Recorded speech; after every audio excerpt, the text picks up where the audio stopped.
Hey, it's Travis. Too many camp directors run just on gut feel. Our free Resilient Camp Blueprint Diagnostic is your dashboard for resilience. Take it today at camp.mba/Travis. Again, that's camp.mba/Travis. This is CampHacker. Come find our show notes and our blog for camp directors and leaders at camphacker.tv. Good day and welcome to the podcast. This is CampHacker episode 126, recorded on the 6th of March, 2020. On today's show, Marketing Your Camp Today. This CampHacker podcast is sponsored in part by RadTags. Designed by a former camp owner and director, RadTags is about connecting people to who they are, the camp they love, and the accomplishments they experience there. RadTags bracelets and tags help your camp community stay connected to their happiest place. Find out what RadTags has to offer your camp at zoic.ca/rad. RadTags. Be and be known. Also, if you've gotten even one good idea from the CampHacker podcast, and we certainly hope you have, we'd be super grateful if you left us a review. It's really easy. Just head to ratethispodcast.com/camp, and it'll get you started from there.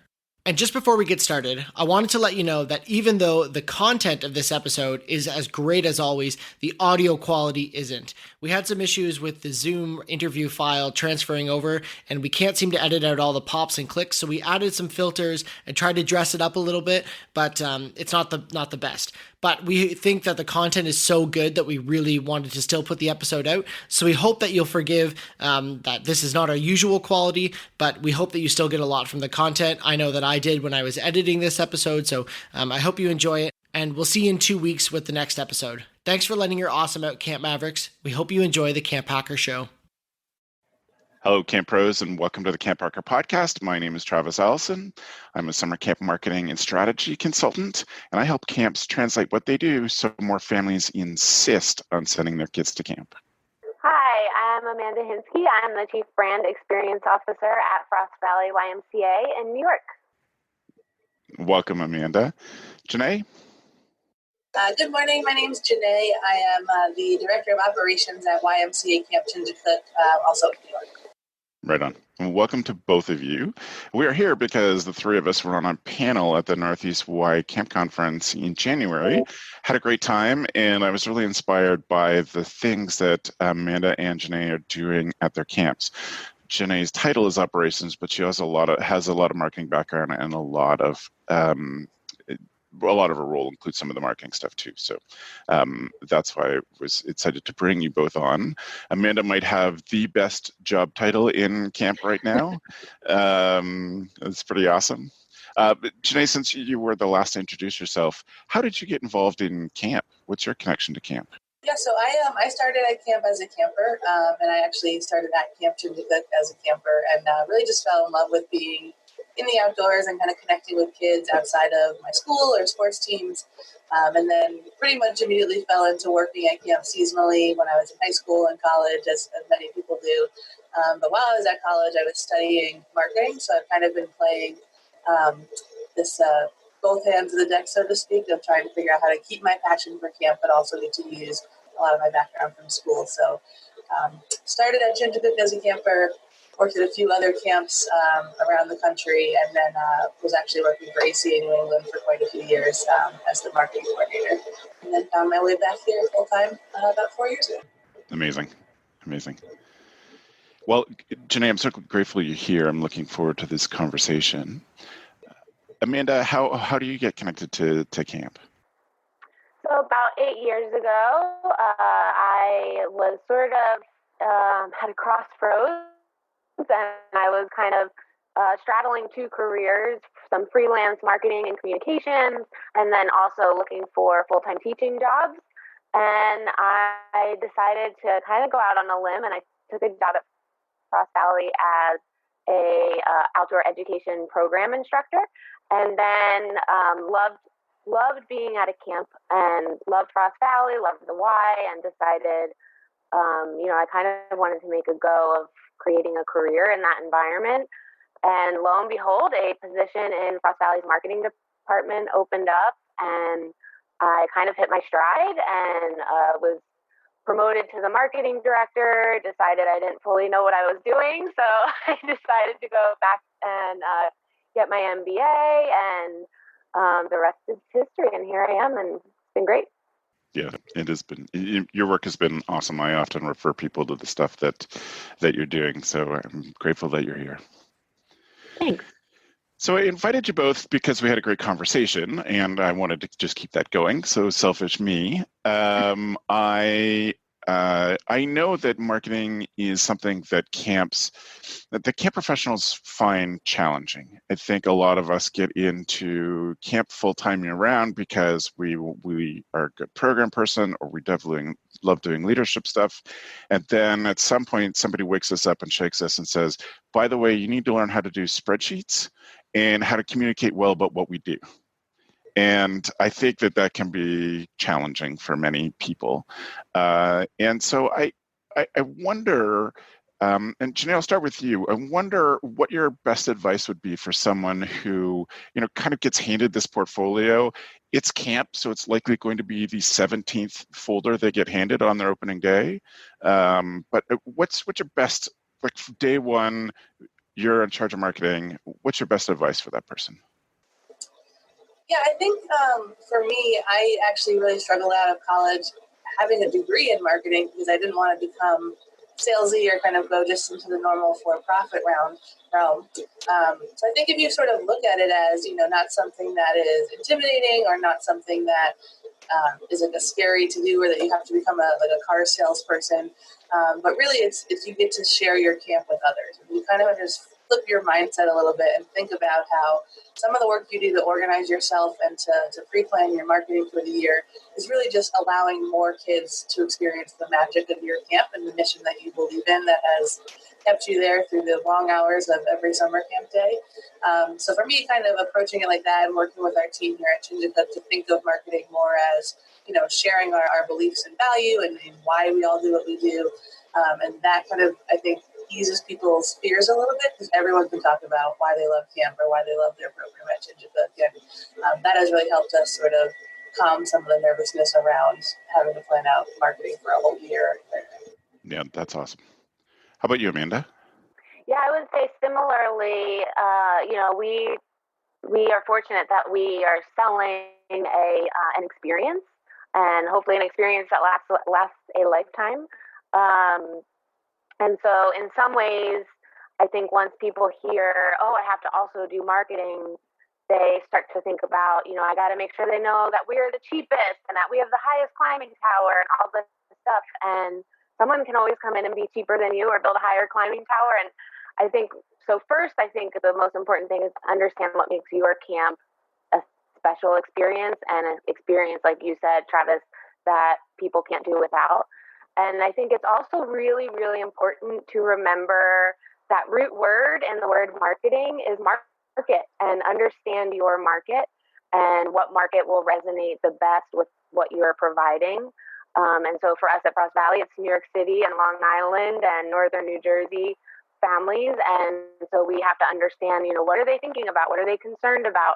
What are they excited about? And make sure that we're aligned with those types of things as well. Yeah, I think that's great. It's good knowledge of who you're going to talk to. I also think when people have asked me for advice, and especially when they're overwhelmed, one of the first things that I think about is that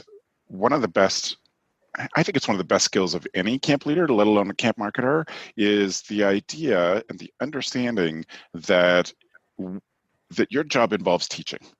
And so when you go into this with a philosophy of not saying, here are all the great things we have and you should send your kids here, it is teaching people about stuff. And I think camp people are great at teaching. It's a big part of the skills that we develop from the time that we're counselors and move up into full-time year-round roles. And if you can just go like, how can I break this down? How can I teach this? How can I teach people what's valuable about camp? How can I teach people how kids are changed by this experience? Then I think you're on a solid footing. And then all the tips and techniques things will come, but and as you get more comfortable, the interesting thing about this job is that it really does, the skills really build on the basics, and you can really start with what you know and just learn a little more, et cetera. So if we were to think about what camps are doing for marketing, what do you think is effective at this point in the year, but also really in 2020, Amanda? So I would say there's probably 5 million things I could say, but I think one of the things, especially, it's February, and for most people, camp isn't happening. Or nope, sorry, it's March now. But camp is still a few weeks away. And I think one of the most effective things people can do right now is bring camp into people's homes and make sure that it's still something they're thinking about. You're creating those moments either online, on social media, email, or whether it's a postcard or something you send home to families, to kind of keep that momentum going especially if they registered back in September when camp was like fresh out of their minds and they were excited to come back. It could be waning and they might be looking at that refund policy and starting to think like, I don't know, I need to go back. I got all these other things that are competing for my attention. Bring that back to life and make sure that it's still exciting. There's counting down the days to get to your camp. And I think it's so important that we keep in touch with people after they register. But even there are a stunning number of camps who start registration late. That's fine. Late is relative, but they won't be taking registrations in September. But there are a stunning number of camps that haven't communicated with their families since their kids left. I think that one of the most important basics is you have to be in front of those families regularly, almost from as soon as they leave. But obviously, it takes a lot of strategy and planning to figure out what you're going to communicate, even if you have a registration that starts in the new year. But you need to be just there in the family's life throughout, whether it's because they've already registered or because they were there last year and you're asking them to come back. Jiné?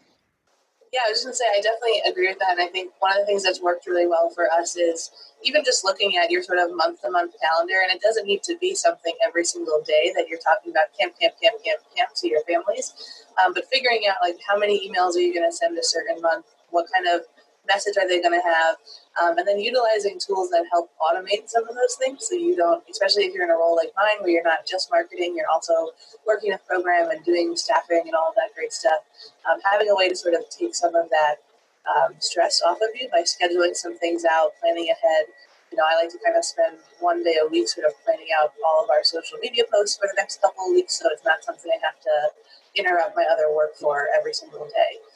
But definitely being transparent, like Amanda said, I think it's just really important to stay in touch with your families and kind of put a face to camp. So, answering questions, doing events out in the community or sending out postcards for happy birthday or the holidays, little things like that I think go a really long way when people are looking to you to send, their most precious asset of their kids to camp. Yeah, that brings up a point that I would love to ask you about. So one of the hardest parts of this, and I think one of the things that we don't think about, we just assume, is the transfer of trust between a family and camp. And it's our roles as the communicators about the value of camp is to figure out ways to get families to trust us. And, I think if you are a person who grew up at camp or you had parents who went to camp, then you're like, well, you should just do it. It's camp. It's important. It's great. It changed my life, etc. But for those who don't have that baseline of trust in the idea of camp, then what are some of your ideas or ways that you have worked on building trust with families? Well, either one of you start, whoever's got a thought. Yeah, I was just going to jump in real quick. I think that is huge, and I think that's one of the things that can make marketing so difficult for this type of business in general. But for us, what we've switched a lot towards is, like I said, trying to add that personal touch. So, even with our staff, you always hear staff saying stuff like, oh, well, like, camp decided to change X, Y, and Z. And it's like, well, no, camp didn't decide to change it. Like, I did. So kind of putting that name to the face, and we try to do that with families. So we've started doing a lot more in-person events, especially when we have somebody in a community who is already a huge advocate of camp, and their kids all come, and maybe they're an alumni, or they just love our program. Having them sort of introduce us to other people who are more on the fence or who have never had sleepaway camp experiences in their family. And we've had a lot of success kind of doing either at, other local YMCAs, or some folks kind of inviting us into their homes to do like a meet the camp director party kind of thing. And those have had a huge success rate for us. And you definitely get a lot more personal time, and you get to do a lot more like direct Q&A with parents, which is usually what they want. They don't want to just kind of breeze by you at a camp fair and not really learn anything about you. And then we really recently started moving that to this type of format. So we do a couple like open webinars, and we'll email it out to kind of all of our prospective leads and just do a Q&A and kind of run through a day at camp. And again, kind of putting the face of your director team out there so that they know who's in charge and they know who's going to be there, not just now in the off season, but during your busy summer program when the kids are there. Yeah, I would just add a few things. I think, Jiné, you've really covered pretty much everything I could think of, but we do a couple things that you might do as well. We do like a focus group almost with parents, and it's twofold. It helps us understand them better and understand what they're worried about and what they want to see from camp counselors. But we also can use that as a training for our staff to say, this is what you need to be thinking about. So it helps everybody really do our jobs better. And I also think that a lot of times we hide how much training our staff goes through and how they're certified and this, that, and the other. And, that stuff parents want to know. So we put that right in every brochure. We make sure that it's on social media when they're going to different conferences and training. And anytime there's a moment of like thought leadership in the industry, don't be afraid to brag about those things, because parents want to feel like this is the best I can get. And I think there are so many things that camps do that aren't happening in schools and daycares, and not to, talk bad about them, but I just think about some of the training that our staff get. And I just think, man, I wish when I was working at a school that we had stuff like this as well. And I think parents would be really comforted to know that. That's such an easy thing to do, to jump on Instagram at a conference and do a quick interview with your staff. What did you learn today? What are your big takeaways from this conference? Selfies with the speakers, whatever it is, just to say to parents, you might perceive this as just games and singing, but this is something that we take very seriously. And even if it is games and singing, they're very important parts of specific child development that we do, because it matters to kids, because it makes a difference. And I like what you said too, Jiné, that the about putting a face, like it's not just camp, this is a person. And that was one of the interesting things from a pattern that I've seen from doing those focus groups and parent panels, is that I've heard parents say some form of, I just want to know who the adult in charge is. That we're great at, and I think we should continue putting forward our frontline counseling staff as skilled and trained and awesome and exciting and great for kids. But the part that we sometimes miss is little things like a bio, a family photo, a contact information for a year-round administrator, for the director, et cetera. We are... that's part of this transfer of trust, I think, is that they're like, great, I see that your young adults are capable and excellent and great with kids, but there needs to be, like, I will feel comfortable when I know who the people are who are there, who manage all the stuff and really are the adult in charge. Do you think that there are opportunities that camps are missing from inspired by the business world, or just that maybe not all camps are doing that you've seen? What are some sort of things that would be things that people could be thinking about going forward? Yeah, I would say, just kind of jumping off of what Amanda opened up with earlier about how we get to sell experiences. I think it's almost you kind of look at it a little opposite of your question. So really, I think the business world and a lot of for-profit companies are now switching to marketing trends that really are targeted in emotional-based advertising and in talking about experiences and talking about the culture of their company, weighing in on global, political, or environmental issues. And people want to see that. And the consumers are definitely shifting more towards a place where they're putting their money towards not just something they need or want, but also something they need or want from a company they agree with. And I think this is really great news, because I think camp already has great culture and values, and it has all of that experience-based learning, and you serve many kids, and it's just a great industry as a whole. So I think, like Amanda was saying, finding ways to focus on that value of your program and not just being the cheapest or the coolest water slide or highest climbing tower. So I think that's really exciting because it sort of moves camp marketing into the mainstream, because the mainstream is copying what camp already made, in my opinion. Yes, I definitely agree. I think cause-driven marketing, if you look at any of your favorite commercials out there, a lot of times it's not about all the bells and whistles of the product, but it's what that company values. And I think camps have that so easy because what we do is so important.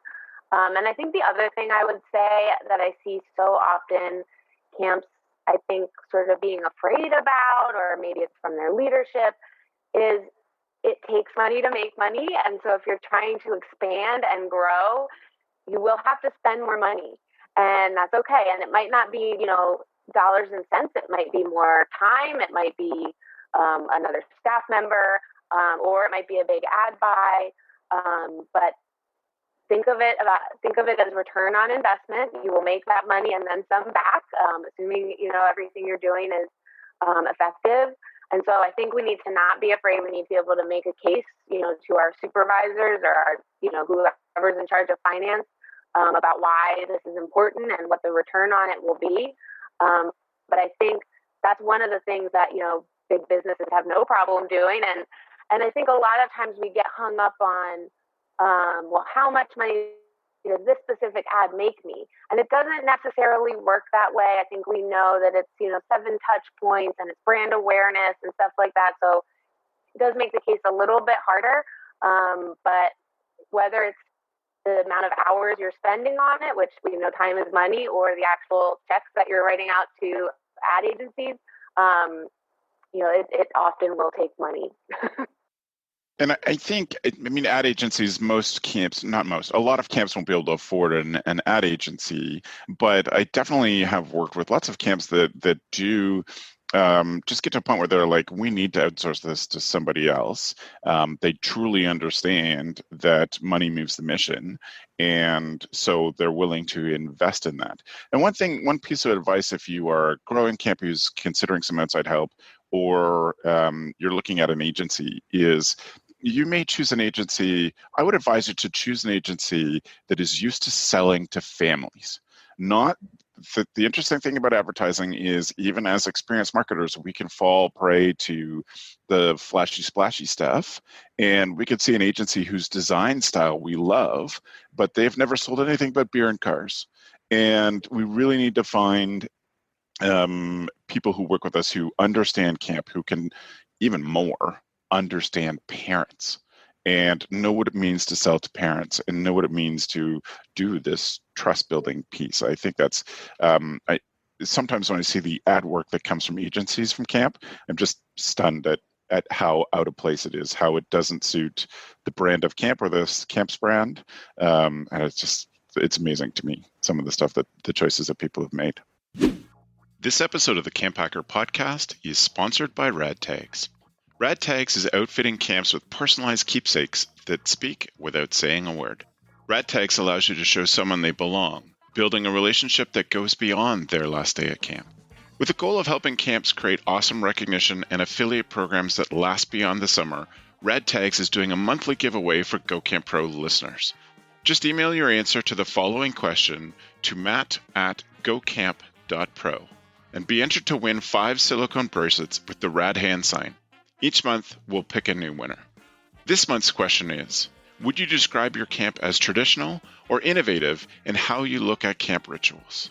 Don't forget, email your answer to matt@gocamp.pro with RadTags contest in the subject line. To find out more about how RadTags can elevate your camp program, visit zoic.ca/rad. That's zoic.ca/RAD. RadTags. Be and be known.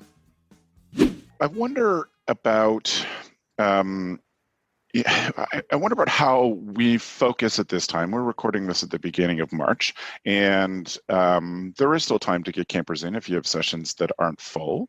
There are some camps who are just beginning their process.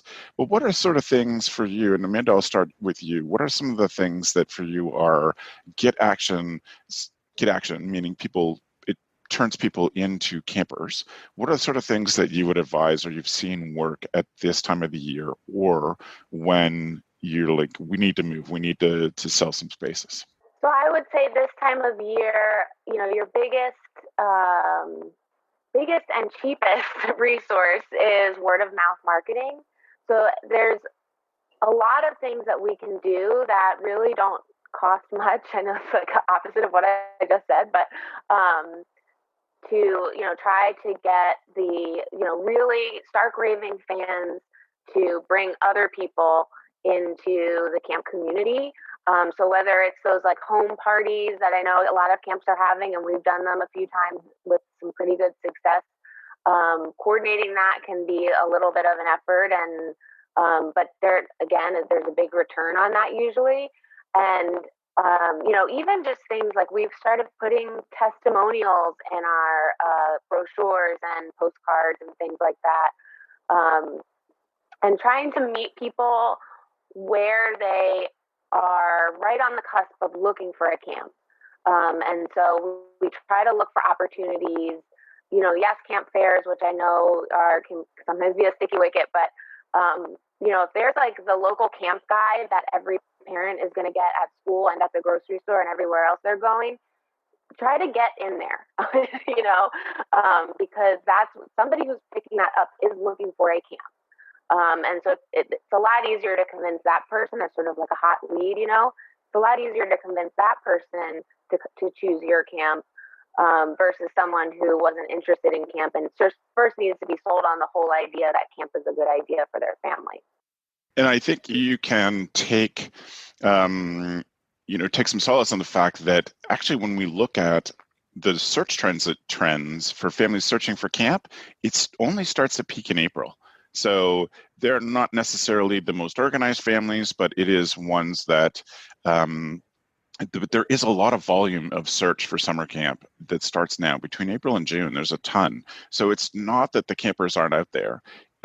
So think about some of these things. And now is not a bad time to be focusing on marketing because it can have a huge impact on this summer. Jiné, what are some other things that you can think of for this time of year? Yeah, I think the biggest thing that we focus on we open registration.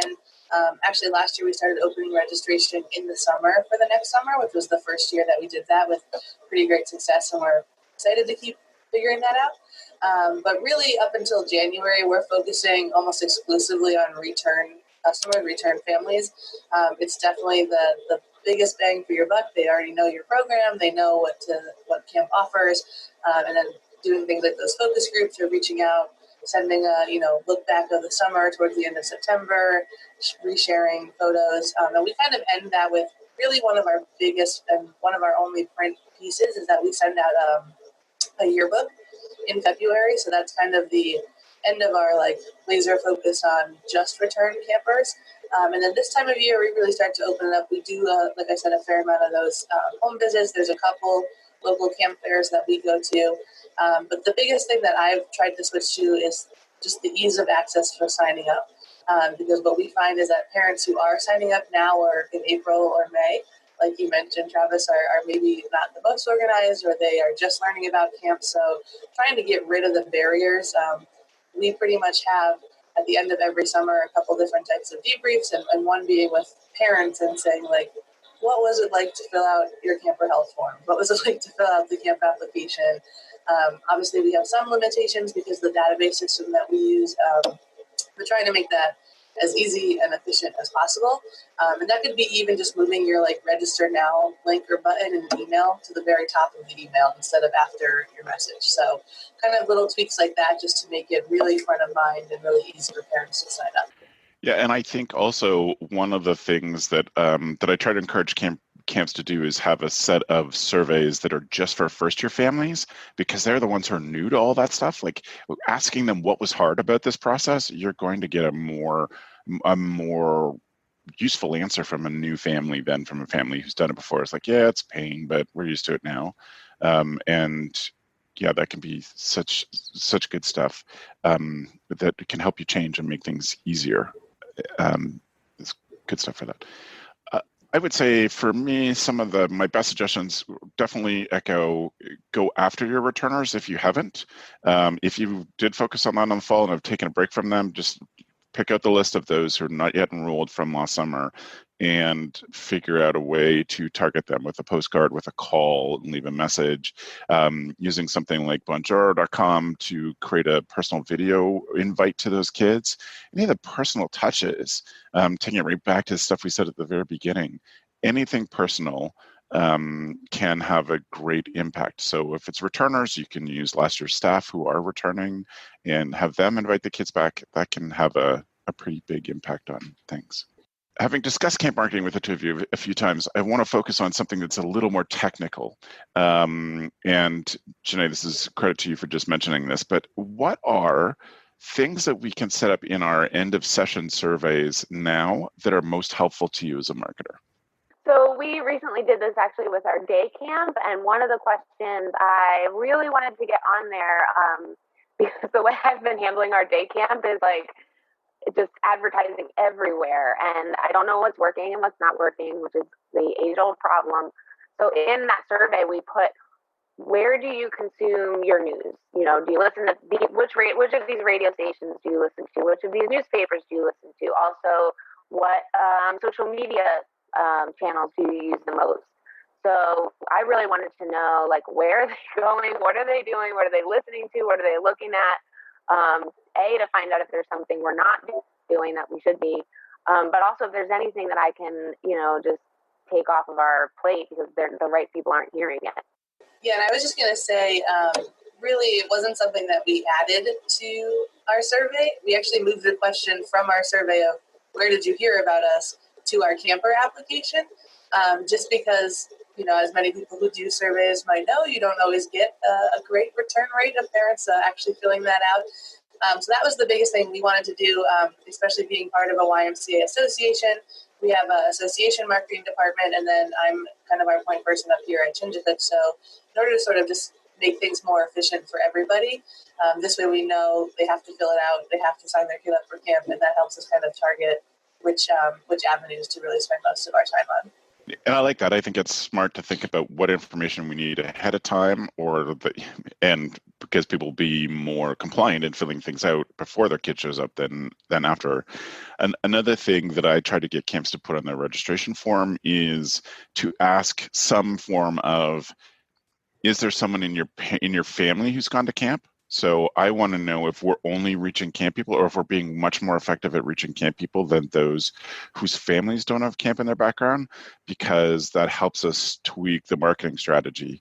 If we're great at talking to camp about camp people, then we're not increasing the reach of what we can accomplish at camp, because we have all these people who have camp in their background.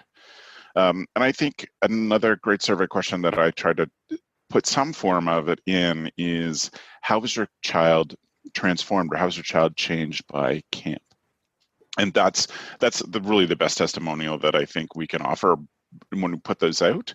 And that section in a survey is what we look at right away when we're looking at marketing messages, is how can we take this effect and tell the story of that in marketing.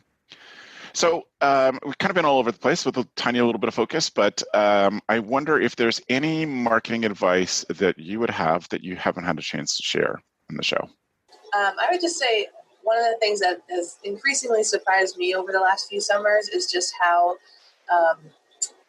adept a lot of your counseling staff will be at making videos and taking cool photos throughout the summer, or kind of doing compilation videos of all the different classes they taught. So that's, an increasing hobby in a lot of our frontline staff. And so kind of tap into that if you have limited resources.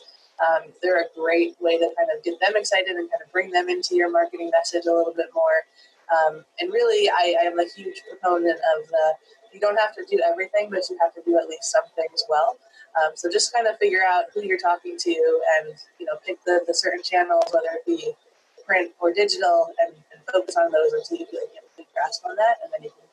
Yeah, I think the only thing I would add is that, and I think for those folks for whom marketing is just one small part of their job, this actually might be a little bit easier.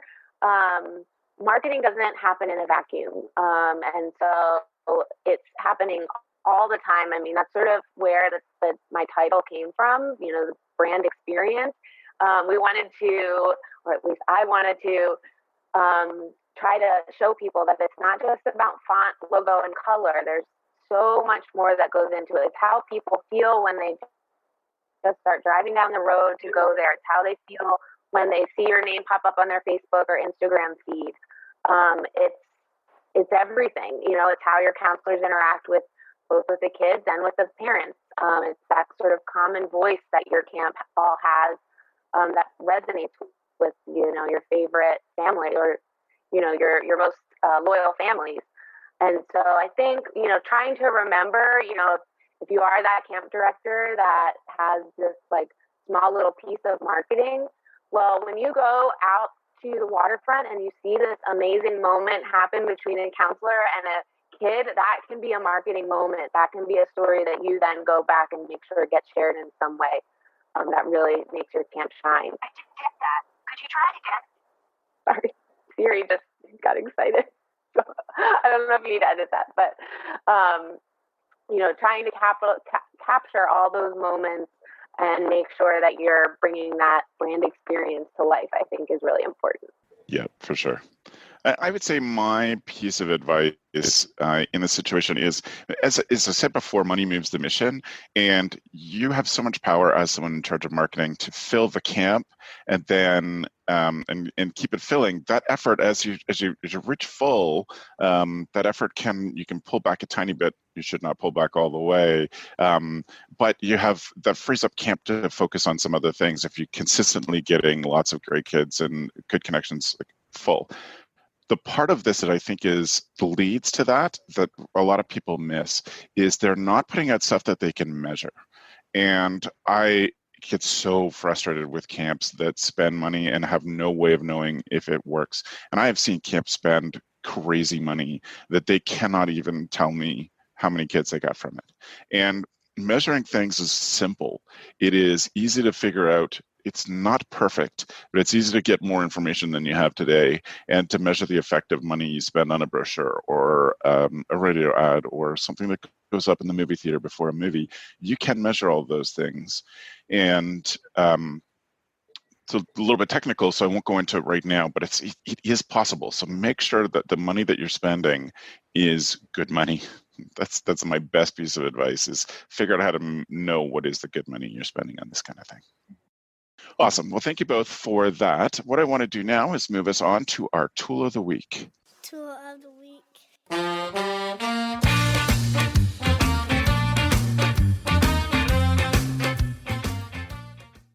So if you are drawn into this because you saw camp marketing and wanted to listen to the show, haven't listened to CampHacker before, we ask our panelists each week to bring in a tool that they use to make them a better camp professional. And we've done the same today, and I'm excited to hear from Amanda and Jiné on what their picks are. Jiné, why don't you go first? Sure. This is a recent tool that I've really just started using in like the last year. And it's called Grammarly, and you can use it either as a Chrome extension in your web browser or as an app on your phone. And it's awesome because it checks, you could be filling in emails or writing captions on social media or writing a full paper, but it will spell check and grammar check everything that you're writing. So I am not the best speller, was never a spelling bee kid. So between that and figuring out when to use the different variations of then, and then, it's been a huge time saver for me, and also keeps you looking, professional and in everything, not just your print pieces, but also, like I said, social media captions in particular. I know when I see typos or grammar mistakes in those, it's kind of a pet peeve for me. So this is a great way to double check that before you put stuff out on your campus social media platforms. Perfect. And do you pay for this, Jiné? There's a free version, which has worked really great for me. Yep. And then there is a pro version that I haven't really explored too much, but that has a small fee attached to it. Right. Excellent. Good. How about you, Amanda? Also a fan of Grammarly. Your team campers especially will let you know, not always nicely, if you have a spelling error. So it's definitely a good tool that has saved us. But the one that I was going to share is more like an arsenal of tools. It's a book I read a few years ago. It's called Getting Things Done by David Allen. And I think it's so helpful. It's kind of like a productivity task management tool. I think it's so helpful, especially to busy camp professionals who are used to putting out fires and improvising and thinking on their feet and just solving problems as they come to them, and not necessarily used to what's involved in marketing, which is sitting down and scheduling the posts and doing sort of the back office work that has to happen. I can't think of anything else that I've benefited more from than this book. It really is how I organize my whole life, not just work. It's one of those things you can read and take what you like and leave what is a little over. There's some things that are a little over the top, but I highly, highly recommend it. I love GTD nerds. Yes. That's awesome. Okay, so great tools. For my tool, my focus is not a marketing tool today. It is actually a board game. And if you follow me on social media, you know that I am in that for board games. And I lead a board game night here at a local brewery. And anytime we get together as a family, people ask what we want to do. That's my number one answer. I have a great game that is good for camp. It is good for rainy days. It is more of a team game. It's called Welcome to Your Perfect Home. And I like this because it is a game that you could play with a whole unit, a whole cabin group, however you divide up your kids or whatever you call them. You could play this with up to 12 people, and it doesn't slow the game down. I think it's definitely a team game. It's a tiny bit complicated. I'd sort of rate it as a medium complexity, but it is a game that you can play with 12 or 14 people, and it doesn't change how fast the game goes, which is essential. Lots of great games for small groups don't work well for good groups. So it's called Welcome to Your Perfect Home. It is everybody has their own scorecard, so I recommend that you take the scorecards out of there and laminate them and give out or put in the box a whole bunch of dry erase or wet erase markers. But it's an awesome game. We play it all the time and love it. There are a few variations on it, but so far I think my favorite is the original Welcome to Your Perfect Home. So if you are interested in checking out these things that we've talked about today, I encourage you to go to camphacker.tv/podcast. This is episode 126, and you can find the stuff there, including the links to how to follow up with Amanda and Jiné. So Jiné, if people have a question for you as a follow-up, how can they get in touch with you? Yeah, so best would, you can do email, so Andreozzi@cbymca.org. Or if you'd like to follow, I run our camp Instagram, so if you'd like to follow there or send messages there, it's at Lake George Camp. Perfect. Thank you. Amanda? Yeah, so probably the best way to get in touch with me, because I'm like 100 years old, is LinkedIn. I actually use it quite a bit, and I'm just Amanda Hinski there. I'm pretty sure I'm the only one. HINSKI. You can find me there. I'm also on Twitter, Instagram. I think I use my real name for everything, which I'm sure isn't great, but look me up on all those places, and I'd be happy to chat. Always love talking to camp folks. Do you use LinkedIn for your job, do you find? We don't use it too much for like hiring and recruiting. A lot of the jobs that we're hiring, LinkedIn isn't the first place they're going to. But we try to keep up with the profile. We've used it for certain job postings where we think it might make sense. And one of the things I just feel like adding is think about your young staff. They're going to be putting your camp on their resume, hopefully on their LinkedIn, and think about what your profile could look like for them. And we really want people, I think, in the world to know that a camp counselor on a resume should be like a gold star and a beacon of light to say this is someone who works really hard and knows how to think on their feet and can learn things they've never done before. And so make sure that when they're looking at any of your counselor, prospective employers looking at any of your counselor's profile, if they click on, what's this Frost Valley YMCA, that they see something that's really impressive and can kind of give that message for them. I think that's really important. This is my little soapbox. Agreed. And I know camps that it is a requirement of staff that they create a LinkedIn profile, just in terms of the camp's mission to serve their staff as well as they do it. So thank you, Amanda. That's great. I appreciate both of you being here. It's been a great discussion again about marketing, and look forward to doing like a level 200 version of this sometime in the fall, maybe.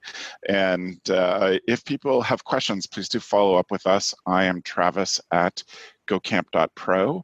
And if you heard something in here that you'd like us to expand on, then get enough questions, we'll pull the team back together and talk about this again next season as well. So I thank everybody for being here. If you got even a nugget, something good, we would be so grateful if you would rate this show on your podcast app, whether you're on iTunes. You can go to camphacker.tv/iTunes on your computer, or just do it from the app on your phone and leave us a rating. It makes a big difference in terms of who can find us, the camp pros that can find us. And Jiné and Amanda, thank you for being here. Thanks for the evening, friends. The CampHacker podcast is brought to you by Beth and Travis Allison, summer camp leadership training and marketing consultants. Thanks for listening. CampHacker, bringing your world into focus. Hey, it's Travis. Camp directors often tell me they're just too tired to take on anything new. That's exactly why my free Resilient Camp Blueprint Diagnostic exists. It doesn't add work, it shows you progress. Quick, free, repeatable, you'll know if your systems are paying off without the guesswork. Try it today at camp.mba/Travis. That's camp.mba/Travis.